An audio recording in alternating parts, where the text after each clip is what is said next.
Cool. All right, we on? We're back at it, bro. Episode 164. All right. Some dude was messaged me on Substack and told me my audio wasn't loud enough on my voiceovers. Really? And it was actually a good tip because I've been using because this mic has been down. I've been using my sister's mic, and I wasn't turning it up loud enough. Okay. Yeah, so it was kind of quiet a couple times. Yeah, I didn't realize that. It's good when people give you criticism that you don't even expect. True. You know, I mean, people don't, sending people unsolicited criticism is like. You been getting more criticisms? You going absolutely fucking viral on No, Substack, I mean, bro? just, some people said my prose wasn't, they said that Tropicalia, some guy reposted that and said, with a picture of my first page, and said, if this was geared for male writers, no wonder it was a flop. Right. Because it sounds like a lady pretending to be a guy. For white girls? Well, I don't know for what. Oh, yeah. But it was like. No, it wouldn't be for white. But it, Oh, yeah, it kind no, of it's is just because it's two Brazilian boys. But it's trying also like, it's astute commentary, because really Tropicalia is Kunstelroman written by Lucia. It's true. So she does write Daniel's part. Yeah, Harold. So he figured out the whole book right off the bat. Yeah, you write from the female perspective. Well, I guess I write. I guess I would know women better than men. Was that the only hater you got? Honestly, there weren't a lot of hate. Yeah. I mean, some randoms saying, Yeah. this shit prose is terrible or something of the book, but it's like dumb. Yeah. Like the first page, okay. Yeah. No, that's. Yeah, I think it's an interesting amount of attention you generated. Obviously, I think it's just because you're so open about everything. Yeah. Yeah, and I think one of the lessons in all that is like using information that other people could use to hurt you for your own benefit. Like the people say, oh, your book was a flop. Oh, you got this kind of advance. Like what would happen to you a lot with, right. you know, that people use your advance as a weapon against you. Right. You know? Yeah. I mean, they beat you to that story. Right. I was really gunning for a nice story to spin at the time. Yeah, I was really trying to get ahead of the press. Yeah. Yeah, that was my concern when Fuckboy was coming out. Yeah, it was funny. Like, you're like, all right, let's see how they completely trashed Sean. Yeah. All right, now let's do all that for my benefit. Yeah, well, hey, I mean, you got to take lessons where you can learn them. Yeah, and I think Substack just does have that kind of like, we're all on the same team kind of vibe. Yeah, there is like a thing where it's like against the big publishing industry, and that's probably why it resonated too. It's and why there wasn't so much hate is because most of the people on Substack have a certain feeling to the publishing establishment. Yeah, and like I don't know if you see, I seen something like Lauren Groff. You know Lauren Groff? Sure. She tweeted something like Substack is the worst thing to happen to publishing since I don't know whatever the last bad thing to happen to publishing. Why was she saying that? Because there's no gatekeepers anymore, and the quality's bad. Right. Yeah, it's interesting, because that's a very we're very in like a transitionary time, like with the constellations and stuff. Like just whatever general age of Aquarius stuff, where it's basically like the powers that be that control the people doesn't like work anymore. Yeah. So it's like all about letting people coming up with new ideas. Of how to communicate things. So that's very much like what you're doing. Yeah, very much like the pod. Yeah, of course. But I do wonder. The only thing I felt was like, I mean, it doesn't even matter. You know what you're doing. You're doing great. But I just wonder. I wonder like, with the Substack stuff, of like, I often think about like writers that a lot of people buy their books. Mm-hmm. It's because they don't like share anything real, personal. About themselves. Yeah, so then you kind of got to like look at their books. I mean, it's funny me saying this because I got like hours of me fucking talking incoherently. But at the same time. But like, who are you thinking of? Like, I'm thinking of like the Stephen Emma King. Klein, oh, okay. Lerner. But Lerner's books are all about himself. Right. So you just mean like outside of the book, not sharing a lot about yourself outside the book. Yeah. Yeah. I guess the way I see it is everything I'm doing on Substack I consider kind of part of the work and part of whatever project I'm trying to build. Honestly, the one about, the one I wrote that about my Tropicalia. Yeah. that is less, and that's why I'm like, that went fine. It's like, I feel less strong about this than the other pieces I'm writing every week, like even the one I did last week, because I don't think of that necessarily as literature. Yeah. You know, that's a different thing. But I feel like most of the time what I'm doing on the stack, is stuff I do consider literature. Oh, absolutely. I consider everything on the stack, obviously. Yeah, I just thought, I mean, that one was just a different, it was like a different mode, but it was genius, too. Yeah. It really was. It really was. Yeah. I was like, when I first saw it, I'm like, bro, chill. Like, why are you saying all this? Yeah. And like, you know, like, we must create aura. Yeah. Like, everything's about aura. Yeah. I don't know. For some reason, it was a thought I had. I was like, bro, you can't be put. And then I just thought of it. And I was like, damn, dude, that was fucking sick. That was a crazy move. Well, you know, it is like, it's also like stand up or a certain way where you curate this candor, and it makes you come off as some very like it creates some kind of, this person is a truth teller, this person is an honest person, even though like the candor is all curated, and all of my candor is fucking completely curated. Bro, heroin in his bag, you know. Yeah, no, it was sick though. I feel like it probably got people reading a little bit more too. Well, it definitely got people getting the book, which is a good thing. And I mean, and I think it was just like, you know, it's good to tell. You know, it's this thing about the automythography, right? Where it's like you're telling the story of your own book in your own way, right? You're building the whole narrative around your whole cohesive project, right? You know, and I think that's, you know, like my dad hit me up and was like, "Oh, I really loved reading that piece, just so I know the whole story now." Yeah, and that, you know, that makes, you know, when my dad likes something I write, I'm like, you know. True. Yeah, nah, it was building mythology around it. But it is, I wonder, like, it is funny what just the relationship between big publishing and because I mean, I told you, my agent texted me that the editor who bought the book, not Jade, Jade, I was like, I wonder how she felt about it, but I didn't talk no shit about her. And there was no shit to talk. Like, I don't think Jade did whatever she could for the book, you know, to the best of her abilities. She worked hard for me. She had enthusiasm for my book. I got nothing bad to say about her.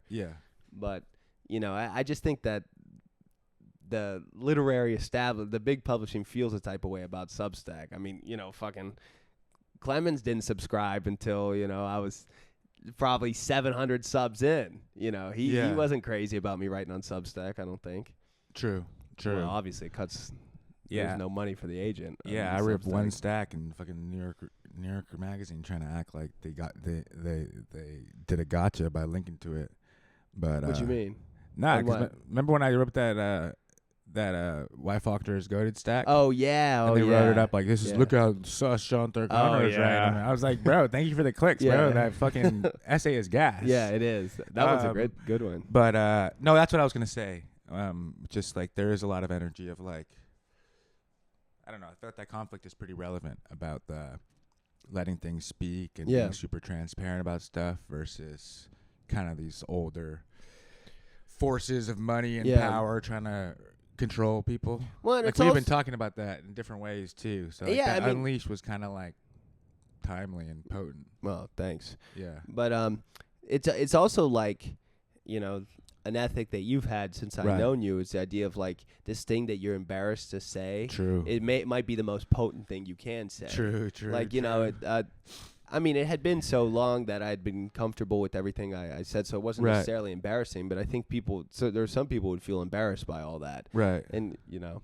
Yeah, it is a triumph when you can just calmly speak about and address the most terrible thing. Yeah. Right? It is kind of a triumph. You know what I was thinking about was I was to speak about other people's things, to poke at my own things. But you know, I was noticing that like Shane Gillis and Matt McCusker had that woman Cheryl Underwood on her podcast. Oh, okay, yeah. The reason why is because her husband killed herself. Yeah, and they were like making jokes about it. Yeah. I see that. Also, okay, but she was also just like I don't know. Yeah. Or it's like Vollmann with like being able to speak so clearly about these really tragic things. Like, there's something about that. It's like, damn, like.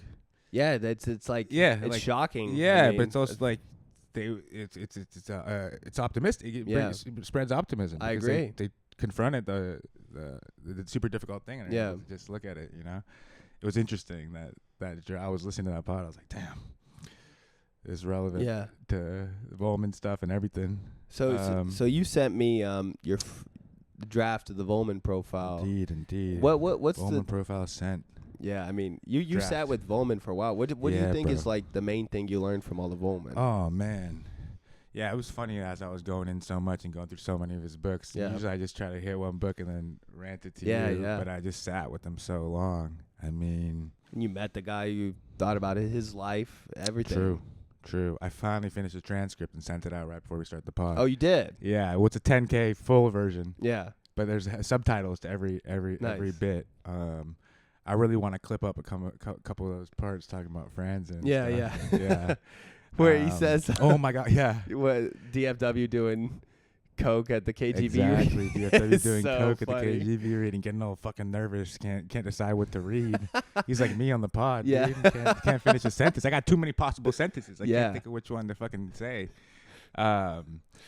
He had one line about a Faulkner that I thought you might appreciate. I was editing it. That Vollmann had? Yeah. Yeah, we had there's a section called Faulkner. Oh, nice. Interview. And he goes, it's just interesting how Faulkner ages. Because, Faulkner often does that thing, right, where he goes, well, when women say this, they really mean this. Yeah. And, I don't know how much that would fly these days anymore. Yeah. But of course, it's just how men think in that time, reflecting how men think in that time. You got to be a writer of your time. Yeah. No, I mean, my takeaway idea is to continue what you're talking about before the pod. Is just, and I was telling Adam about this morning. Okay, this is my takeaway idea from all of Vollmann. Namely, well, whatever, I'll give examples after. But I think that Vollmann's, and we touched on this briefly when we spoke with Max the first time, and we were talking about like the mystical horror idea. Yeah. But I think that one interesting, refreshing, just view of that Vollmann has is, I feel like there's two ways of looking at like the man and woman problem, right? And one is like in literature, like Ben Lerner or something or whatever, it's like, in order to be a guy, like a good guy, you have to be like hyper self-aware. You can't have any bad thoughts about fucking. You can't be all. I would never have a bad thought about a woman. Wild and out. No, of course not. Of course not. No, just look.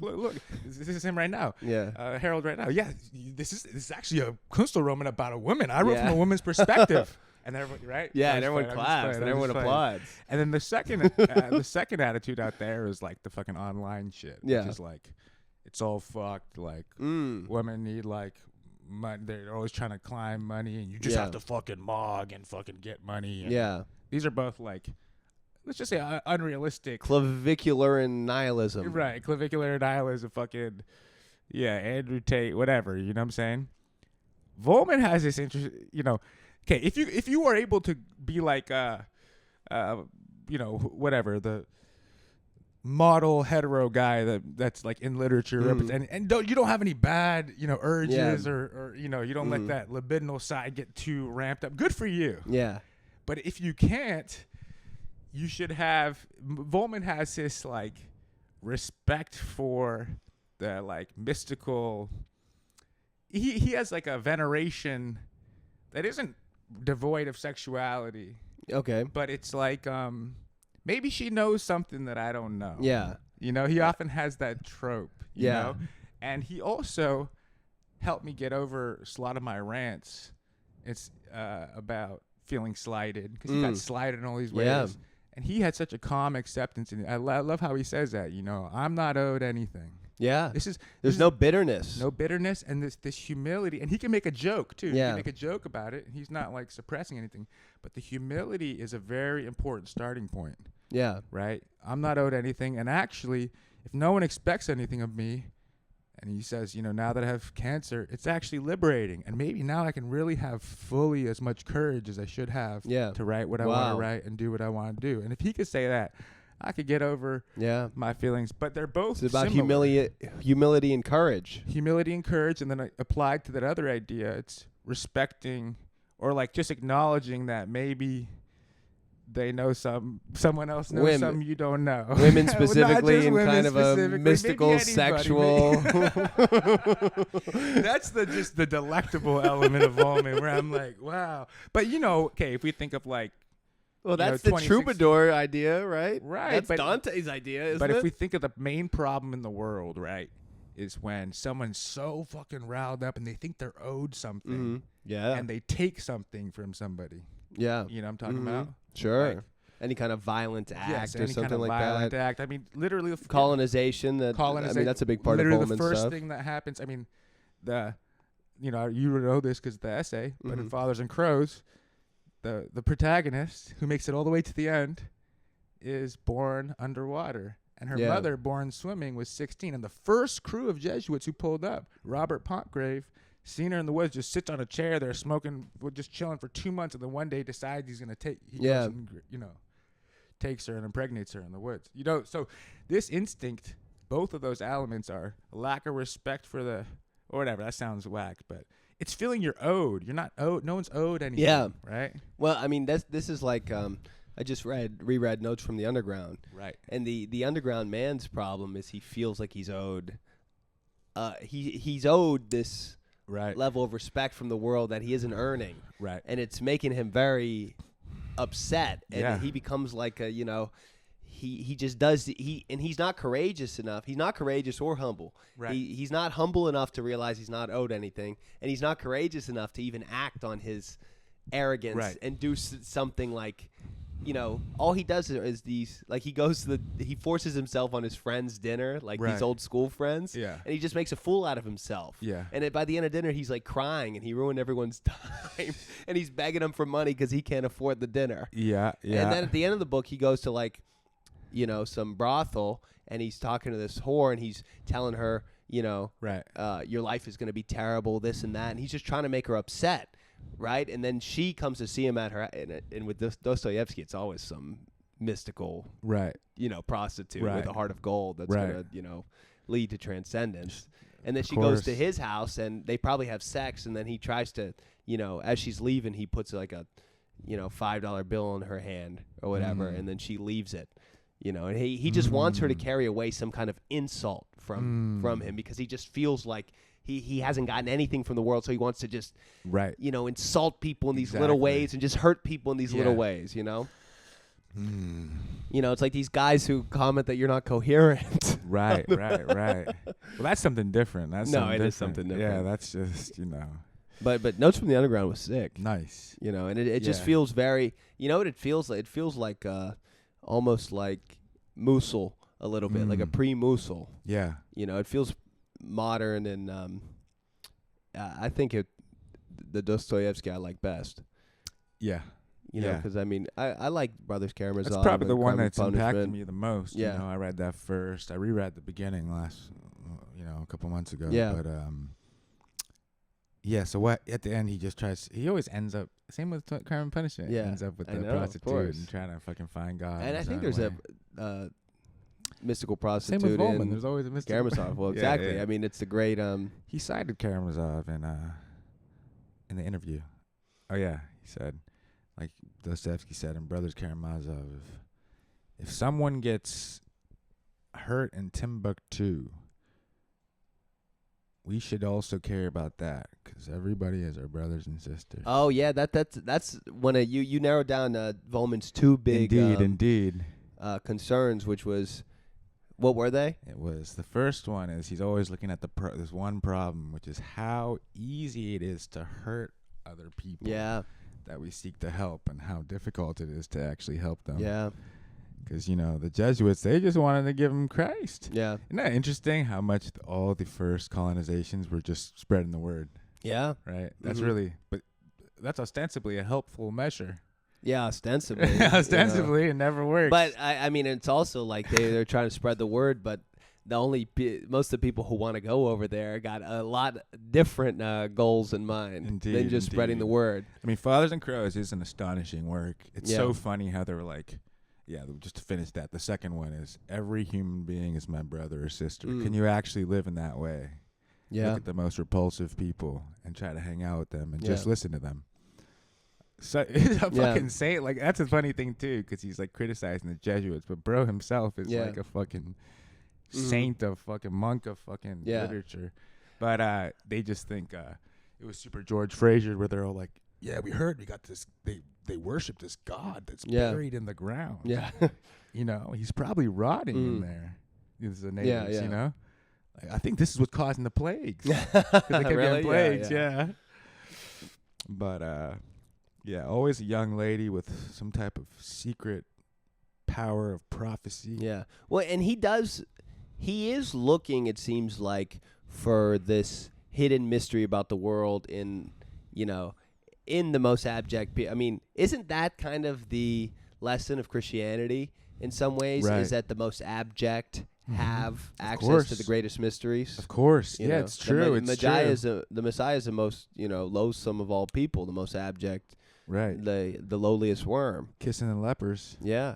And then I seen today, I walked by, there's this homeless Cuban guy in my neighborhood who one time I bought him a coffee 5 years ago because the bodega kicked him out. Yeah. And I was like, he just wants a coffee. So I bought him a coffee and I gave him a coffee and we walked in up the block. Yeah. And he said he killed a police officer in Miami and he was in jail. And then he said he just wants to get a machine gun and wipe everyone on the block out.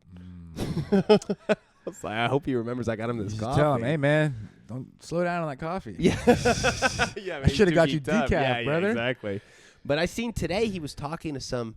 It's funny because he's real small too, and he always rides around on the bike. And he had the bike stop, and he was and some big Asian dude was talking to him, and like it seemed to be engaging him in like a really serious conversation. Like I was like had a buttoned up shirt and stuff like that, and I was like, what is he talking to this guy about? And I was like, wow, I haven't talked to this guy in 5 years since I got him that coffee. But I bet he has some interesting things to say. Yeah. Yeah, Vollmann really does make you do that. Or whatever, not that you... Vollmann does set the bar of like... Yeah, that was my favorite line for my profile. Was when we pulled up to Sacramento. And that woman had shaving cream on her face. Yeah. Like she was trying to shave her eyes off, which I totally understand. Yeah, that was good.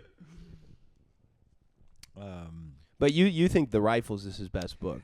I think The Rifles might be his best book, man. Well, I mean, Fathers and Crows, this glorious stretch is difficult to read. Rifles, I just read it right through. I think, he's also... And he never writes like a 300-page book, right? And that's a pretty... He does have a good amount of them. That's the thing. He has so many books. Riding Towards Everywhere is a nice little quick banger, but I think his real genius is how much he puts himself into his studies, his research, and his writing. It's like, talk about... There's no separation between him and the material. Right.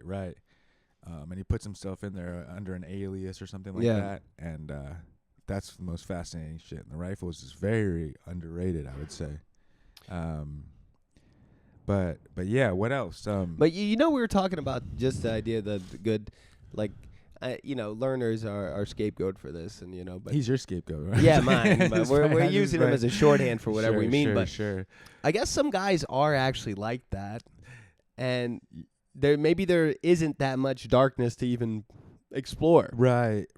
And they're just sharing their vision of the world, which might be a more staid vision than you can relate to, but it might not be an inauthentic thing. Like I doubt Lerner is like. I don't know. I mean, suppressing these. Well, he does in his early books in a kind of compelling way. Yeah. Yeah. Well, I guess I remember the first one. I didn't read it. The first one, he's in Spain and he's at a party. There's a super sexy Spanish girl. Yeah. And he just walks up there and he stands by it next to them and he starts crying. She comes up, what's wrong? Yeah. He's like, oh, my mom died. That's funny. She didn't die. He's trying to. Yeah, maybe his wife won't let him do that so anymore. Bad. Yeah, you're so bad. Nah. He's like banging splees and stuff. It's good. Yeah. Maybe I'll read it. But and there's pictures in it. A couple, but it's not like a big part of it. But not like the Rings of Saturn, which I read, or Austerlitz, which I'm reading now. So, dude, I love Sebald. I told Adam, I said, Harold's, Adam's like, brought up somebody, Paul Auster. I was like, listen, Harold's racist against a Euro, American Europe, what's the fucking Eurocentric, American Europe writing. But nah, dude, he's getting Sebald, dude. I'm loving Sebald, and he got, what's interesting about this whole thing, and I was thinking this, just, there's been questions of like, it's always floating around sometimes, just the idea of plagiarism. And there was also, I don't know if you saw this, Granta gave some dumbass prize out to some AI story. I saw this. It's just like, AI, I mean, plenty of people write like that story. Right, and it's just like, this syrupy prose that doesn't move. And it's like, like fucking molasses. And it's just, I mean, there's hundreds of books published every year before the advent of AI that get prizes and awards that sounds like that book. Yeah. So it's just like the plagiarism thing and this like AI, it's irrelevant. I'm never going to read that shit anyway, so I don't care about it. Yeah, I mean, and if anything's like if you can plagiarize something, and then I don't care about this writing either. Right. So it's like I just don't care. These questions don't even factor into my head. And Sebald's thing is really interesting because he is like he is hardly in his books at all. In Rings of Saturn, he's like sick at the beginning. He's in the hospital bed, and he has these notes where he's stringing everything together through these notes. Okay. And he's just like, he's walking though, isn't he? Yeah, he's walking, but it starts in the hospital bed, and that's where he's putting the notes. And he's remembering a walk he took where he walked across the countryside. Okay. And he's walking, then it will drift off into this, and the stories are great in it. It drifts off into Sir Thomas Browne and his books, and then it goes into Joseph Conrad's life, which is amazing. Nice. Conrad's life is amazing, and I try to read Heart of Darkness. Okay. And it was like, it just wasn't hitting at the time. Yeah, but I'm sure Conrad's great. Yeah. And the way and the best thing about it is he makes the whole thing seem like a nonfiction book. Right. But it's obviously, he's not quoting anything. Right. Everything, there's no quotation marks. Just Everything is written into the fiction. Right. Other people's lives are valid for your fiction. Yep. These stories are valid for your fictions. He's putting these pictures in there to make it all seem more real, too. Yeah. And then what's interesting is, one, it's all about, like, the decay of the world and how everything decays. Right? It's a story about ruins. And the date, April 14th, kept coming up. Stuff that happened on it. And I was attuned to it because that's the day me and Gabby met and the day my parents met, right? April 14th. A month after your birthday, 2 months after my birthday. Of course, so it's like the 14s. Yeah, it's an important day. 14 stations. Yeah. I mean, we could go on and on. We could go on. Let's stop. And then at the end, he reveals it at the end, and he doesn't say, like, I was noticing these April 14th, but he just says, like, oh, my father-in-law died yesterday, and it's like April 15th that I'm compiling these notes. I'm telling you, man. So it's all about, like, mortality. Yeah, but it's this very personal book that's actually not about him at all. Right. He's writing about himself through just, and I mean, but it's about the things he likes. Exactly. And Nard ends up doing that, and Nard, does it in a different way, and I actually like Nard better. Right. But I have to say, Sebald, like, the way he uses pictures is incredible. His pictures are incredible. And Austerlitz seems even better. I'm 50 pages into Austerlitz, and it's better so far. Which one's that? What's that one about? That's about this guy Austerlitz, who it just starts. I'm 50 pages in. Okay. And it's like, he met this guy randomly at a train station in the 70s, right? Nice. And the guy just starts discoursing on architecture. Okay. Right? He's just talking about these Europeans, man. I know, and he just knows about the history of architecture, and it's like 20 pages of art. And then he accidentally meets him at a restaurant later that night, and they continue the same conversation. Hilarious. And the guy got his rucksack. It's the same rucksack he got all the time. Rucksack. And he looks like Wittgenstein. And Wittgenstein had a rucksack too that his sister said, look, she valued almost as much as himself. And then right there, I don't go nowhere without my JanSport. Yeah, exactly. I was thinking of that. And then he's in I forget where he is, but 20 years later, he's in Brussels, right? And he randomly always in Brussels. runs into this Austerlitz at a bar like that. Austerlitz is the guy? Yeah, he's a guy. Running into? Uh-huh. Okay. And he runs into him 20 years later after these interminable architecture stories. And Austerlitz is like, I just found out something about my life that I've been waiting for a listener like you to tell you to. So that's what we're going to get into now. Okay. Yeah. Okay. Yeah. Love that. Yeah. But it's like, I mean, so he got the picture of the rucksack in there. I mean, it's nice, so cool. Nice. You know? Yeah. And then, on the second page, there's these pictures of eyes. It's these zoo animals' eyes. Yeah. And then 2 guys' eyes, and we don't really realize why that's there. And then later on, he says, I was thinking of Austerlitz because I had this awful condition in my. I went to London to see this eye doctor because I was blind in one eye suddenly. Okay. And he said it's just a result sometimes of reading and writing too much. You get some temporary blindness. So he's blind. That's why he was putting the eye stuff in the beginning. So everything threads through like that, and you don't even realize it. The characters or Sebald. Yeah, Sebald. Sebald. The narrator. Yeah, man. Yeah. New ways of putting yourself into the study of others, but then hinting enough about how it's about yourself, right? Yeah, but Yeah. And it's also like just everything is valid to use for your fiction. And once you're using it, it's all like, it's all part of the fiction. Like I'm struggling with this idea of nonfiction, right? And especially in literature, like nonfiction literature. I don't. Right, I know it's so silly, man. It's so. That's silly. why I'm like this essay collection. I'm not going to write an essay collection. Like, right, this is a novel. Yes. Well, that's so interesting too, because in a way, what Vollmann's doing, he's playing with that, right? Because in the in the 7 Dreams, it's dude, the history of the time is like very sparse. Yeah. It's like a note that the Father Superior of the Canadian division of the Jesuits said, this winter, plague happened, blah, blah, blah. Yeah. A couple facts. And he just makes the characters, like, he makes history, and he's like rescuing the stories. Yeah, but it's like, he's like novelizing it. Yeah. And it's like, it's just an astonishing project. I mean, in a way, it's kind of like, and then he's physically there at the places that he's. Yeah. Right? It's kind of like what I was trying to do in Scotland a little bit, where it's like, I'm here. But it would be like if I was like talking about not being like, yo, here's a story of Cuckoo Lane. It's kind of like me because, it would be like, the wind was blowing on the west and whatever. He's like really turning it into a story, but it's nonfiction. You just need to cite exactly what thing he read, Yeah.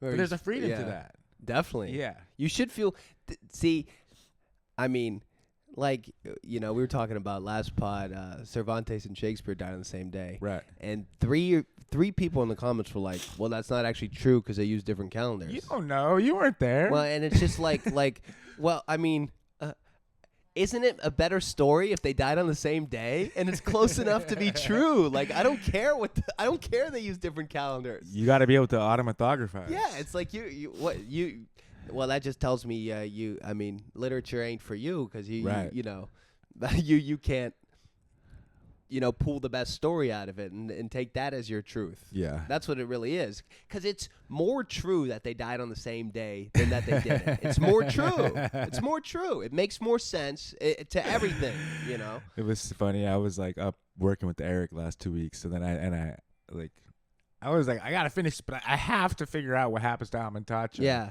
What happens to Born on Water before I can finish this essay. And I'm on 600, 700, working all day. I got 3 hours before I can go to sleep. And then I'm all telling Eric about it. And Eric's like, hold on. So is this some real shit that happened? Or is this some Herald type history of Columbia? I'm like, that's a good question, bro. I honestly think it might be some Herald type beat because what could they really know about Amantacha?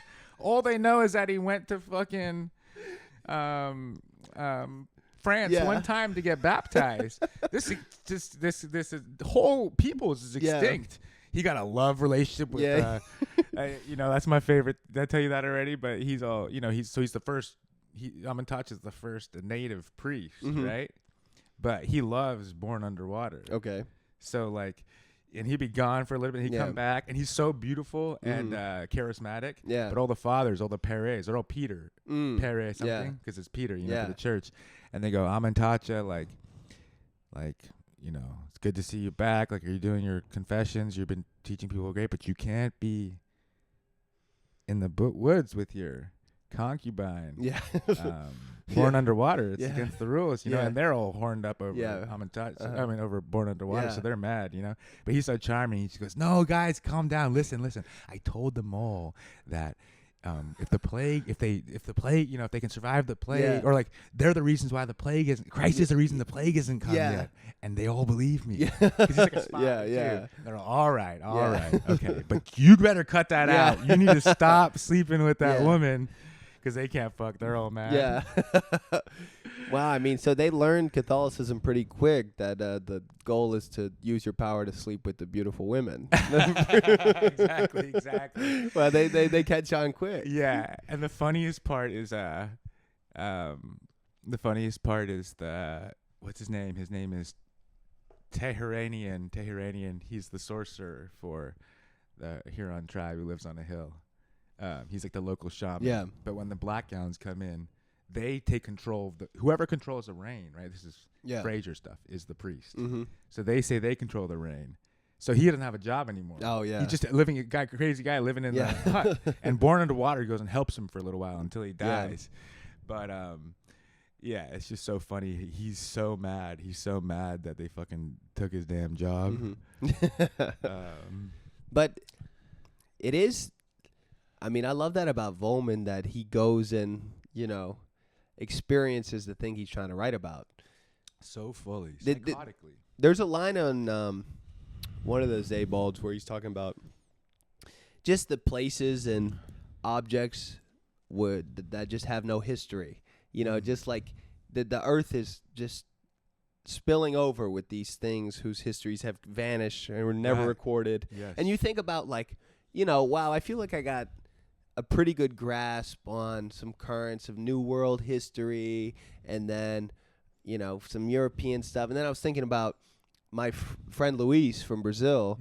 Mm-hmm. He's going to teach Portuguese in Uzbekistan for 6 months. Okay. And I was like, wow, Uzbekistan, like, here's a place where I have not even the remotest clue about their history. Right. And they have, you know, there's histories within histories, and there's these little and just like so much that's just lost to us. Right. You know? Right. And but everything gets lost. Yeah, everything gets lost, and that's what Sebald's about too. Is that everything gets lost? But that's why Stoner is so good, right? I never read Stoner. I know, but that's why Stoner is because I remember I'm always saying, whenever I'm saying these rants, like, what makes I feel like there's certain books that hit everybody in a way against their will, and they don't understand why. The reason why Stoner is so good is because I've already said this to you already, but it's just because the bro lived his whole life. Yeah. With his hopes and desires, but he just died and he's forgotten, like everybody. Yeah, and we feel that deep, and we're like, whoa, that's right, that's true. Yeah. Well, that's like the end of. You never read Middlemarch, did you? Nah, I don't know if I did. Yeah, Middlemarch. The last page is like. Maybe I did. The last page is pretty sick. Where the last sentence is like, just something about she was buried. And she's one of the forgotten graves that, you know, really make up what is valuable about the world. It's just all these, you know, the forgotten. Everyone's forgotten. Right. Everyone gets forgotten, but that is what the world consists of. Right. I mean, Middlemarch is pretty sick. Yeah. Yeah. But damn. Yeah, it was a funny week. Looking at our work back and forth. Yeah. Like kinds of most bleak shit. Yo, I was talking to Sheila too about it. She was like, she said she traded stories. She sent me something. It was like the most like erotic, like funny writing. And I just sent her back like, hey, we all gonna die, and like woman. But it is like. But it wasn't so bleak. It was quite. I mean, I just don't. That's a. You know, everyone's. So many people tell me, like, you know, I went to that book club with those ladies. I tell you that about some guy from the gym. His wife read Tropicalia and it gave it to her book club. Okay. And they had a meeting at a Brazilian restaurant. And I went to talk to them. And it's just, I hear so much from people. It's just like a sad, bleak story. Tropicalia. And I'm just like, well, I don't think so. It's just like, people die. Yeah. Terrible things happen. Right. But I mean, I thought the end of the story is like it's about persistence Absolutely. and moving forward and reconciling yourself with these facts of life. And I don't think it's sad at all. Yeah, bro. Daniel woke up on the beach on the rocks. Yeah, I mean that. And you're romping around. Yeah, everyone go read Tropicalia now. Yeah, don't just like his post. Yeah, bro. Go read that shit. Hey, if you think you're a reader, and you haven't read Tropicalia, I know. What are you doing? You gotta get ready washed, for. Right? You're washed, sir. But I mean, Humpty Dumpty's about the same kind of thing. True. But yeah, and also like that, the post. I had so many people like commenting on the post like about my like, oh, this is. Oh, I feel, but like, keep going. Like, this is terrible. Like, this is. Yeah. It's like, what? Yeah. It's not a sad story in any way. Right, it's like I'm still writing. Like, what do you need this? I already told you that's my only critique. You're like, oh yeah, and if these two don't sell, oh yeah, but I'm done publishing. No, you're fucking not. No, bro. no, I'm never gonna be done publishing. I'm never gonna be done writing. Right. But whatever. Yeah. That's about big publishing or whatever. But I'm never in a million years would I stop writing because something didn't sell. Right. And that was a line that I was just remembering back when I thought the book wasn't gonna sell and I was crying on the phone with my mom and I was thinking like, what? I'm gonna have to write another book? It's like, isn't that the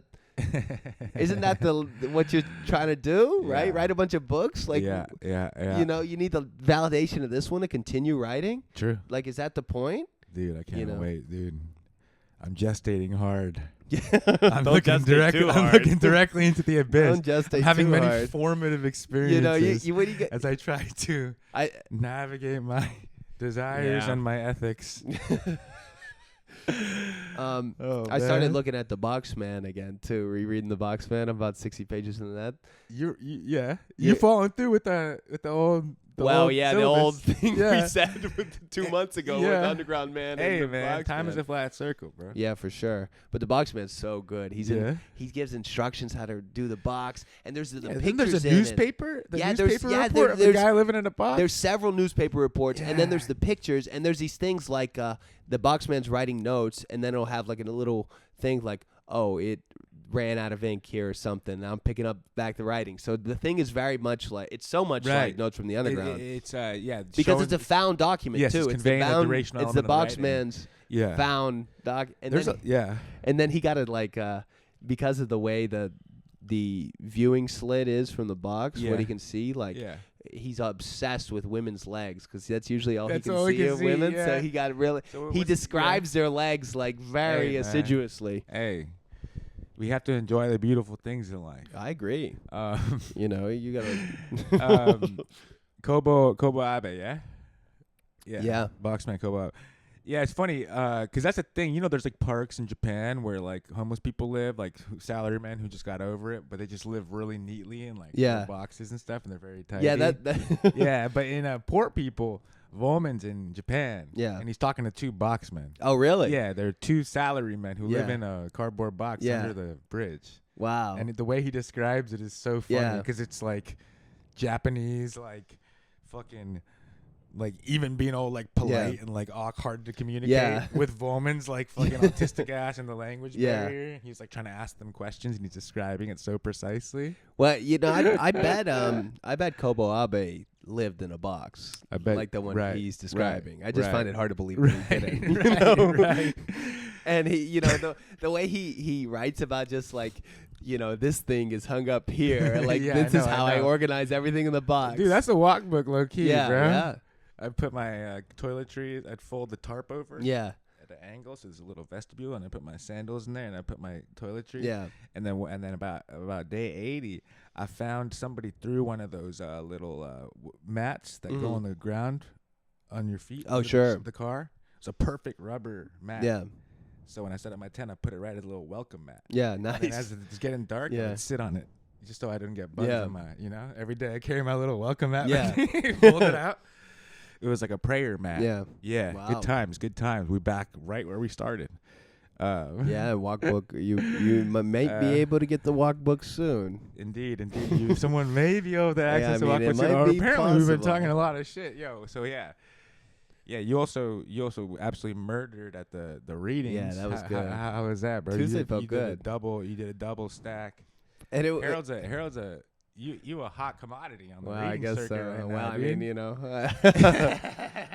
it was funny going downstairs after upstairs, the difference and but yeah. So Harold, who won the duel? Well, between it was Madeline Howard and Madeline Sophie. Howard. What was it? Late to the party. Late to the party press. Their Who won reading between was them better and than Metropolitan? Review. I mean, shouts to everybody Shouts out Ross. involved. Shouts out Ross. No, Ross is the beef he's is squash. doing the Lord's work. He's trying, he doing his thing. He got ops in the grass. He got snakes in the grass. You'll prevail, brother. You'll prevail.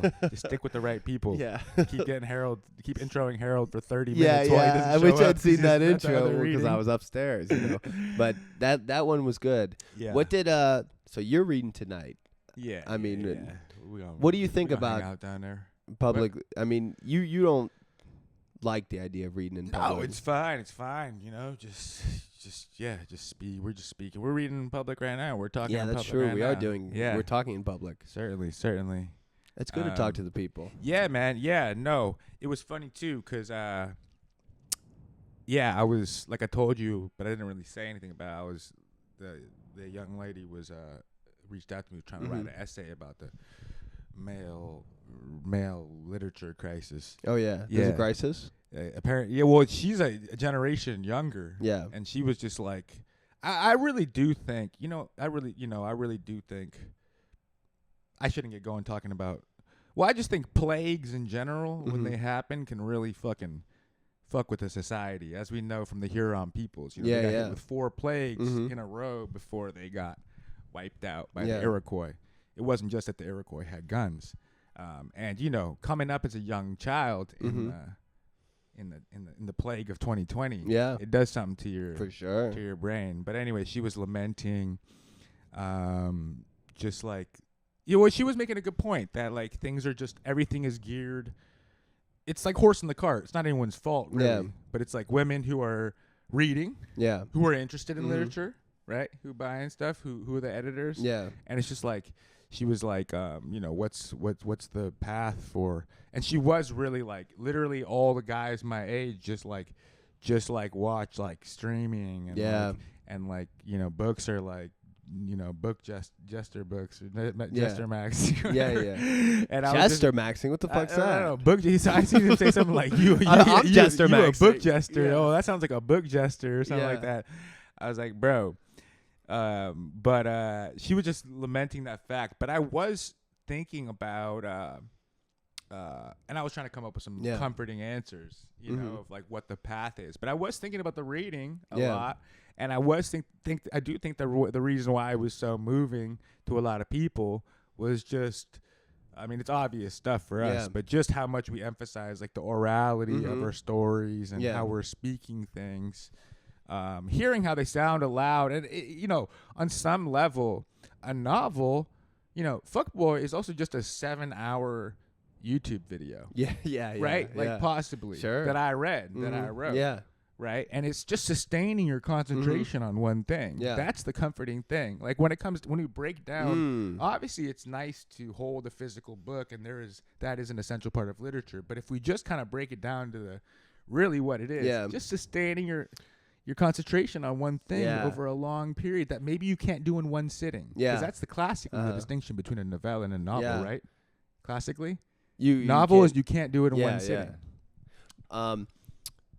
That's interesting, just because it's also like these YouTube, they transmit the message in a very clear way to where the person listening is invested in listening because they understand the message, and they're in, and a good book does that. If you can get on a wavelength of it's transmitting some kind of message to you, and you're invested in the message. And I was just thinking of that in terms of nothing hits harder than the Manifesto Commandments, And the bartender downstairs at the KGB was like, she was so hype off the commandments, and she was just like, "What do you like?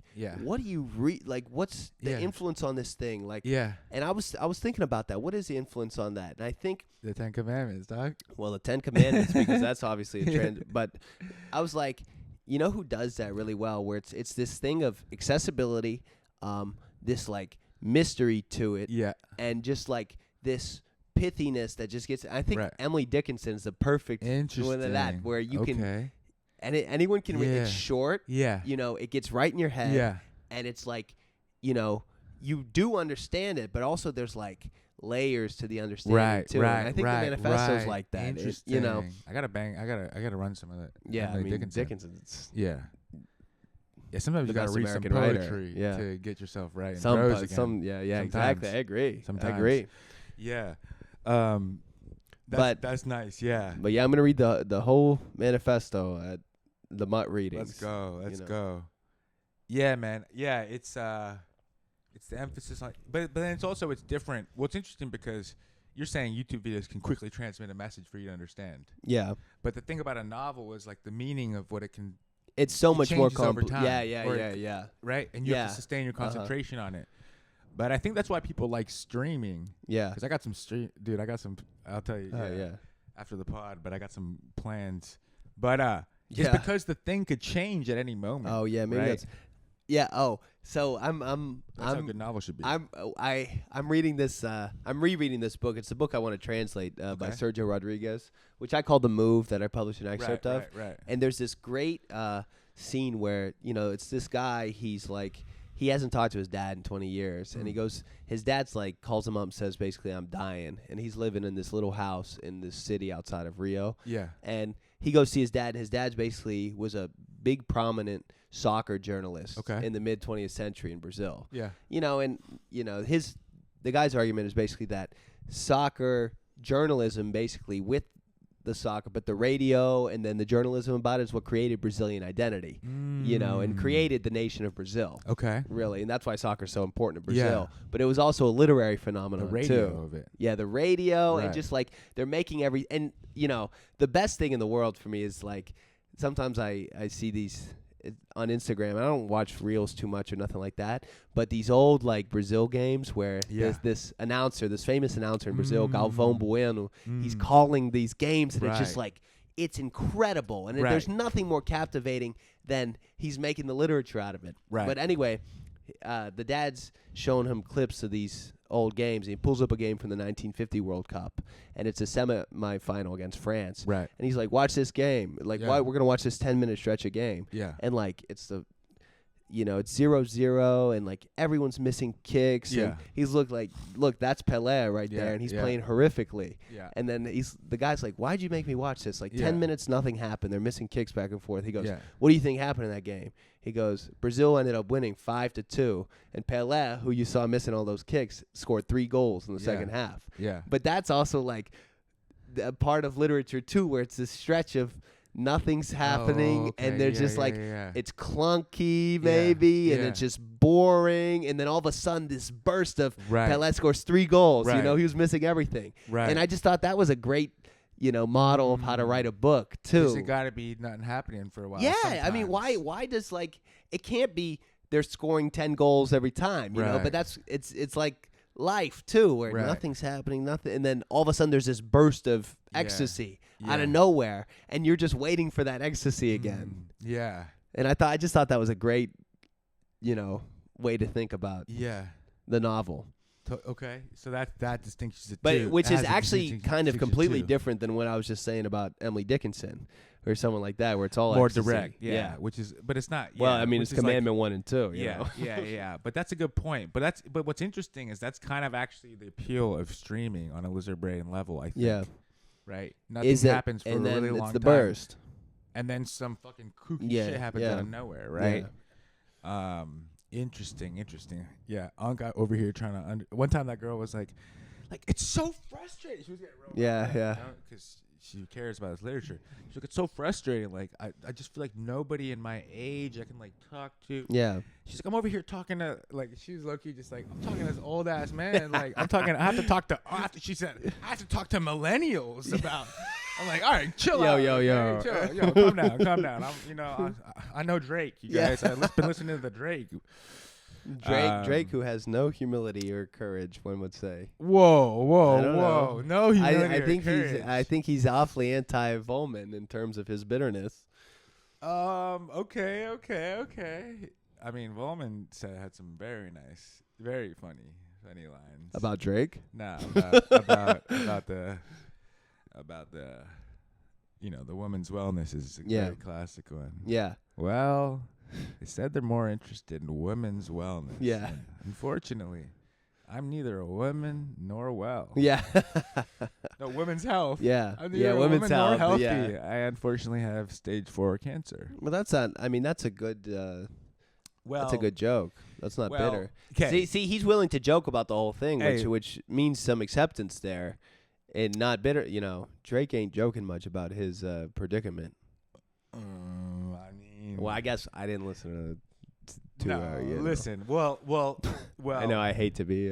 Well, what you were saying about Pele and and soccer creating a national identity as almost a literary phenomenon is very interesting. It's kind of what if I talk about this if I try to explain what the Bieber essay is about, is that when you look at the most primitive stories, primitive, right? That's another thing I want to say is like primitive. It's only sus to say primitive. The word primitive, is if you think that you aren't it. Yeah. Okay, that's funny. You know what I mean? Like, that's very silly. Primitive. We all are the earliest roots. We are the seal coming out of the water, and not.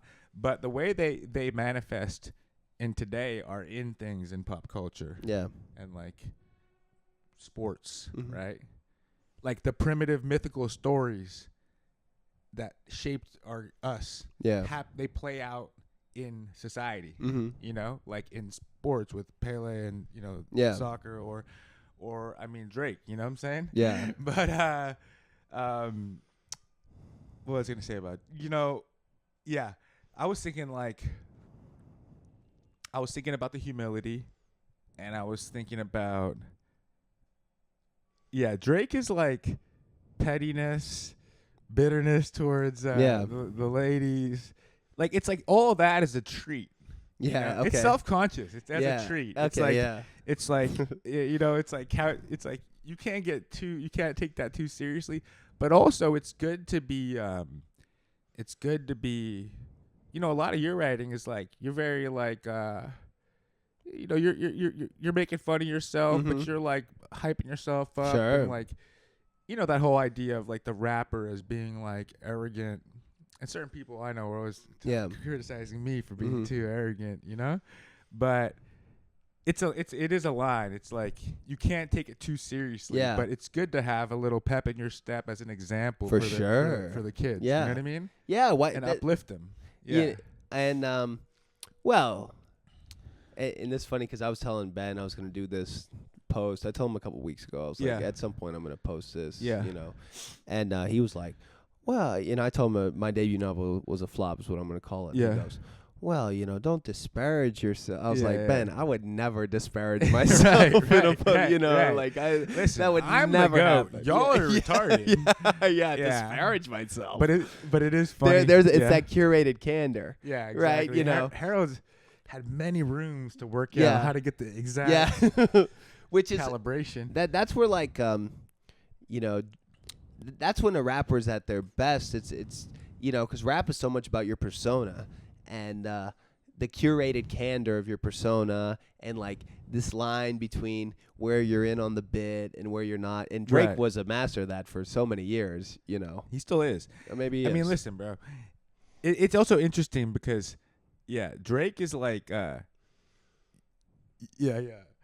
about to just really play myself right now. But there are people who understand Drake. Okay, Drake is either relatable or he's a fucking like Ben Lerner, he's either relatable or he's not. You're either that type of guy or you aren't. Either you're like Drake. Either you change a literary form completely. Yes. By exhibiting a completely revolutionary amount of vulnerability. That's what Drake is. Yeah. Right? Okay. Like, it's not really a question.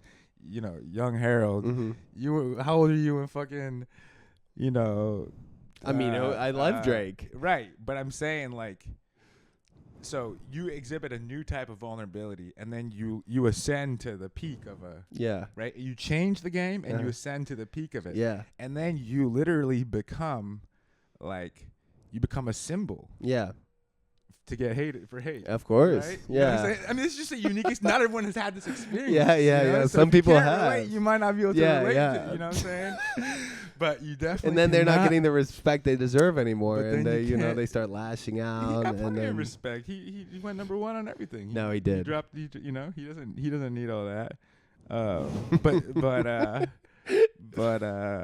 But yeah, you can't get. These are opposing views. The Vollmannian, Born Underwater is a little jukey in the rifles. Mm-hmm. I don't know why I'm attracted to her as friends. Well, she is quite gorgeous. Yeah. Well, it's not that. It's not that. There's something else I need to learn. She has a secret. I just have to listen to her. And you're not doing anything. That's a good, nice approach. Drake being like, so you don't, I bought you that, you know, those are different, you can enjoy a little of the latter as a treat, because it's, sometimes you want to, but you have to have a mystical lady symbol to simp for. Well, you certainly don't have to, and I recommend not doing that. But if you find yourself in a situation where caught up, it's better to not think you're owed a bunch of respect or anything, and just kind of respect, the strange mysteries. Respect the strange of the natural world, and the dark, wet, cavernous natural world. whoa, dude. Literally like clockwork. Once you get to 1001 nights, dude. Yeah. Shit. Yeah, man. So you gonna talk about the Bieber? I'll just read it, but I'll probably stop and explain it. Yeah. I'll probably just explain it. Nice. Yeah. Give a little. I don't do readings. I just give lectures. Yeah. Yeah. You're a traveling professor. Yeah, I'm like. You're literally like St. Paul. Unfortunately, Right. I mean, you set up your little carpentry. You're a roving lecturer carpenter. Yes. You set up your little shop in town. And Paul certainly. I think you're more palatable than St. Paul. Hey, you guys ever heard of Paul? Yeah, I'm like that, dude. I agree with you more than I agree with Paul. Yeah.